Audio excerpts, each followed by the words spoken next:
Oi gente, tudo bem com vocês? Eu tava dando uma folheada nesse livro aqui, que eu li já tem alguns anos, O Poder do Mito, do Joseph Campbell, que aliás recomendo super para dar de presente. Então eu acho muito difícil alguém que gosta de ler, pelo menos alguém que gosta de ler, né, não gostar desse livro. É bem interessante, é um livro de entrevistas com o Joseph Campbell, que é um dos maiores conhecedores dos mitos. Ele traça paralelos muito interessantes entre os mitos orientais e ocidentais, e a partir dos mitos ele fala de tudo, da vida, dos conflitos, de tudo, sei lá, maternidade, trabalho, relações amorosas, política, tudo.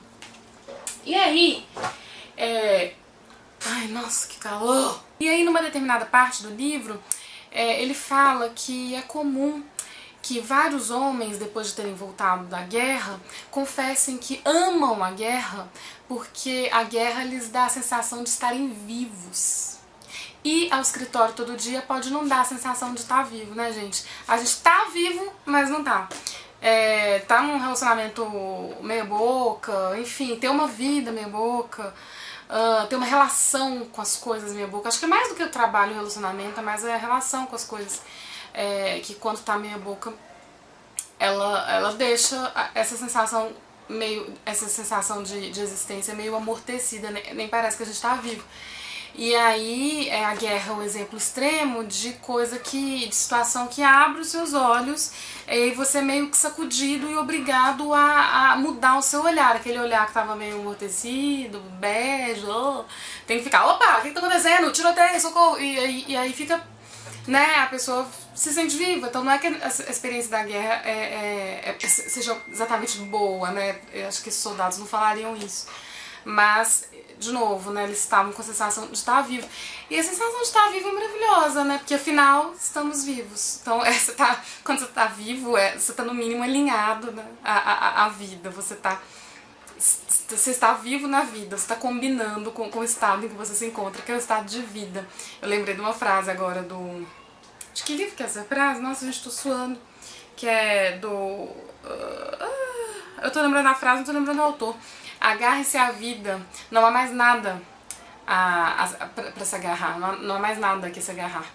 Que é do Tennessee Williams, daquela peça que eu assisti ano passado, que é Gata em telhado de zinco quente. Eu sempre falo escaldada, Gato em telhado de zinco quente é o nome da peça.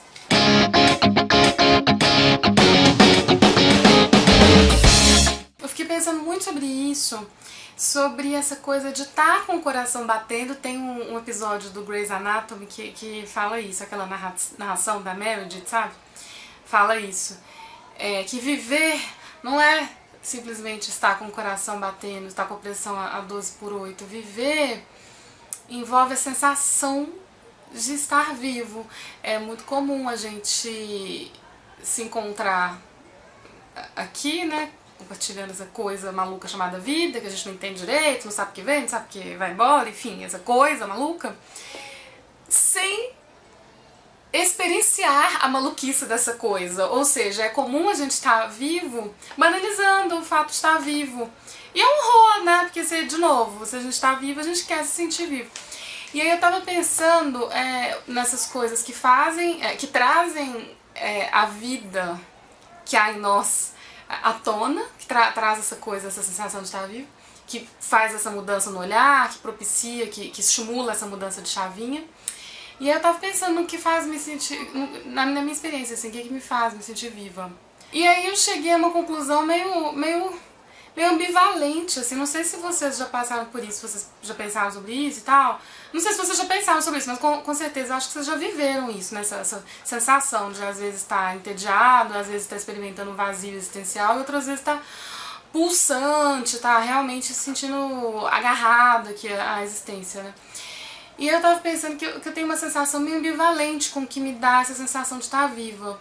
Porque, por um lado, algo que me dá a sensação de estar viva é essa coisa da experiência. Então, assim, não precisa ser guerra, né, credo, mas assim, alguma experiência nova, alguma coisa que me tirou dessa rotina trabalho-casa, trabalho-casa. Na verdade, não faz tanto parte da minha personalidade ficar numa rotina trabalho-casa, trabalho-casa, trabalho, porque eu não aguento. Eu tô sempre, por mais que eu trabalhe, né, e vá pra casa, eu tô sempre lendo coisas novas, falando de coisas novas, então eu tô sempre meio no 220, assim. Então eu sinto que geralmente o meu estado normal é estar me sentindo viva. Embora nem sempre eu me sinta assim, né? Mas o meu normal é esse. E aí eu tava pensando sobre isso, o que me faz? O que me traz essa coisa da vida, esse chamado pra vida? E eu tava pensando que a novidade tem muito isso. Tá vivendo experiências que têm um sentido é fundamental.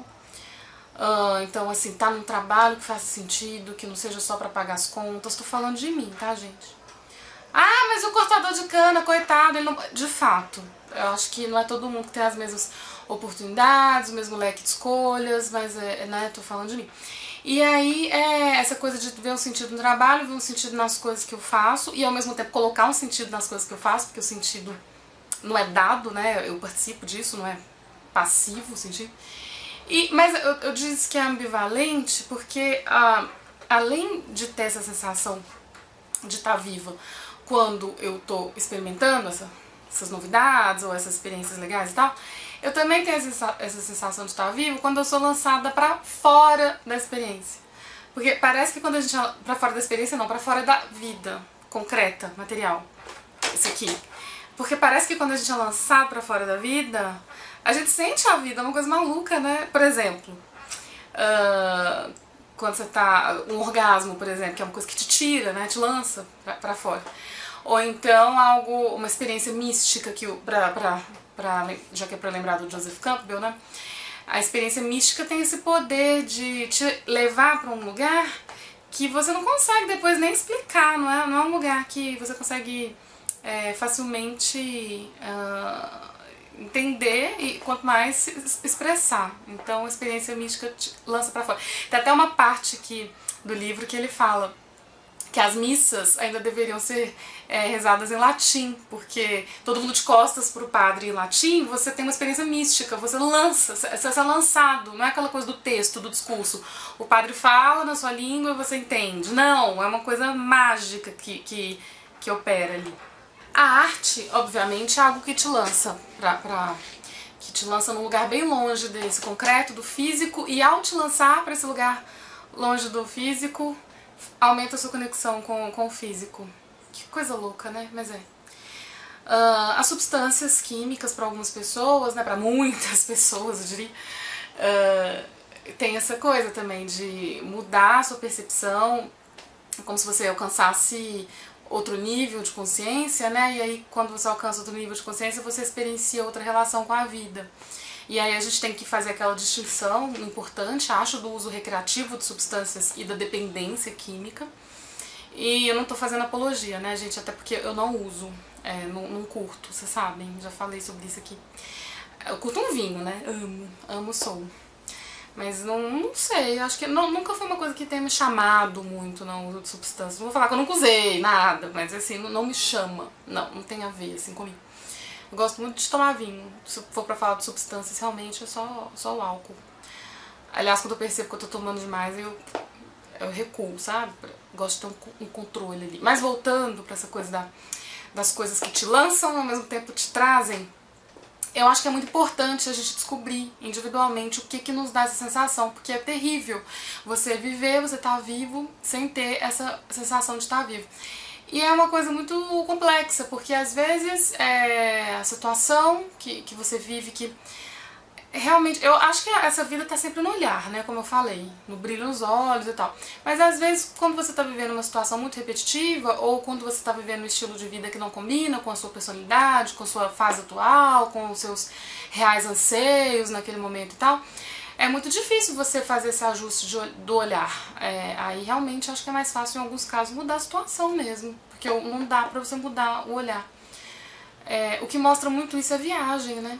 Que às vezes você até tenta na sua cidade de sempre ter um olhar novo e tal, mas às vezes tá tão cansado, estressado, que só viajando mesmo, porque você vai pra outro lugar e aí você, como eu viver é legal e tal. Você experimenta essa reconciliação com a vida.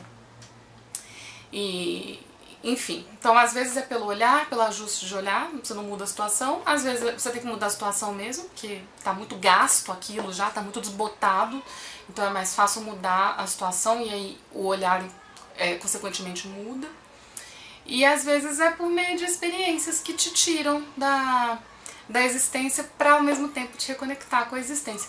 O que eu acho que é importante ficar disso, assim, pra mim, na minha experiência, é que esses momentos eles precisam existir, porque não dá pra ficar vivo sem estar vivo de fato. É um desperdício. Tem aquela frase do Winnicott que eu gosto muito, que é quando a morte me encontrar, eu quero estar bem vivo quando a morte me encontrar. E é isso, pra estar bem vivo, não basta estar aqui com o coração batendo. Tem que fazer por merecer, assim, não pode banalizar. Tem que ter, sei lá, essa boa vontade, essa condescendência com a vida, essa atividade, mas essa proatividade, de não ficar largadão no sofá, só scrollando a tela do celular, de ver o que tá mexendo com você, né? Ver o que tá te estimulando e ir atrás disso. Espero aí ter, sei lá, dito alguma coisa que vocês gostaram, né, Lu? Espero, não sei, espero que tenha feito sentido. E é isso, até a próxima. Quem não tiver se inscrito aqui no canal, inscreva-se. Até a próxima. Tchau.